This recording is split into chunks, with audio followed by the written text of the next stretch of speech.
Today, we're going to challenge a really common idea about how we all interact with technology. We're going to dive into a whole new way of thinking about our digital skills, one that goes way beyond just being good with tech. So think about it for a second. Have you ever been asked this, or maybe you've said it about someone else, oh, they're great with computers. It feels like a simple yes or no question, right? You're either in the club or you're not. But what if that whole good or bad way of thinking is actually, well, holding us back? It turns out there's a much more powerful and, frankly, more accurate way to understand what we can do. So let's just start by tearing down this myth. This whole good with tech idea, it forces us into one of two boxes. But our skills are never that simple, are they? I mean, someone can be an absolute wizard in Excel, but get totally lost trying to figure out the latest social media app. That simple good/bad label, it's just not useful. And that brings us to the absolute heart of this whole explainer, the huge difference between digital literacy and digital fluency. See, literacy is the baseline. It's asking, can you use the tool? But fluency is on another level. It asks, how well can you use it to really get something done? Okay, so let's dig into this a little more. And believe me, this isn't just about playing with words. This distinction has massive, real-world implications for how we learn, how we work, and how we solve problems.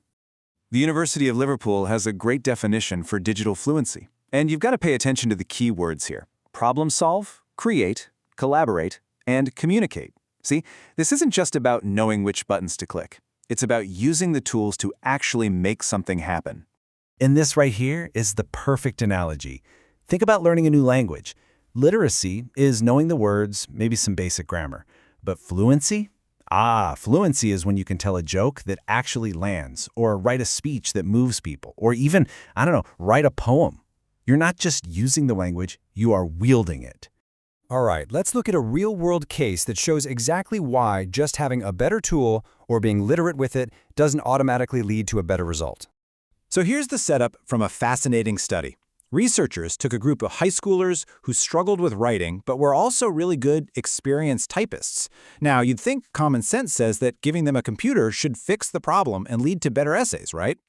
Well, the researchers put it to the test. They carefully analyzed the essays written by hand and compared them to the ones typed on a computer. They looked at everything, the vocabulary, the structure, the overall quality, and the result was, honestly, pretty shocking. That's right. The answer was a flat no. Switching to a computer made no significant difference in the quality of their writing.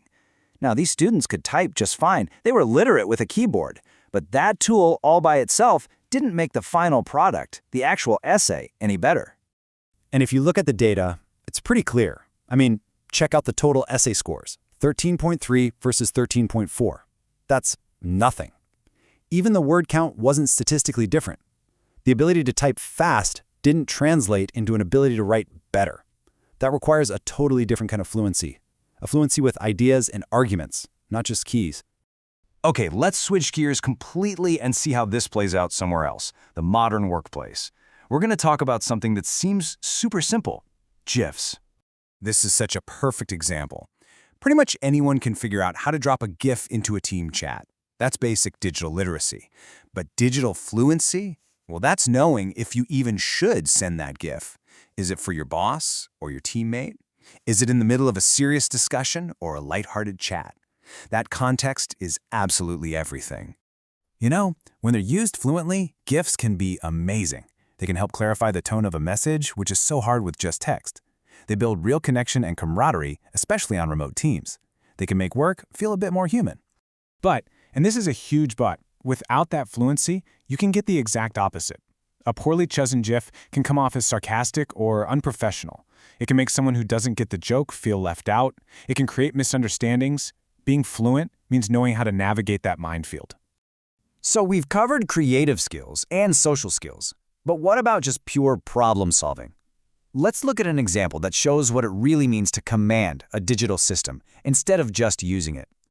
Okay, check this out. On the left, you've got a perfectly normal search. We've all done it. And what do you get? A mountain of ads, blog posts, and top 10 lists. Now look at the fluent search on the right. This is totally different. This person is telling the search engine exactly what to do. They're saying, only search this one competitor's website, only show me PDFs, and only find this exact phrase. I mean, this metaphor just nails it, doesn't it? The literate user is kind of stumbling around in the dark with a tiny flashlight hoping to find something.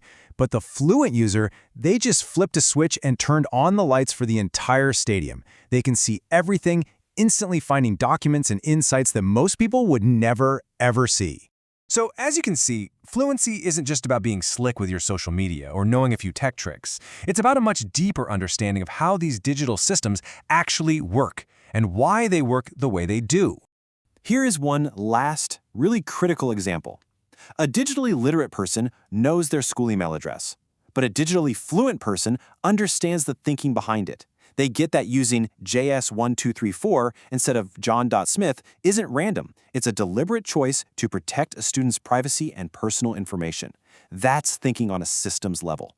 So, as we start to wrap this up, the big takeaway is that this isn't an either-or thing. It's a sliding scale. In some things, you might be incredibly fluent, and in others, maybe you're just getting by with literacy. So I want you to ask yourself, where do you fall on that scale? And then think bigger. What about the people you work with? Is your team just equipped with a bunch of tools, or are they truly empowered to use them, to create, to collaborate, and to solve the tough problems? Because that difference can be the gap between just doing the work and actually innovating. We'll leave you with this final question. As technology weaves itself deeper and deeper into everything we do, just knowing how to use it probably isn't going to cut it anymore. Maybe fluency is the real superpower we should all be working on.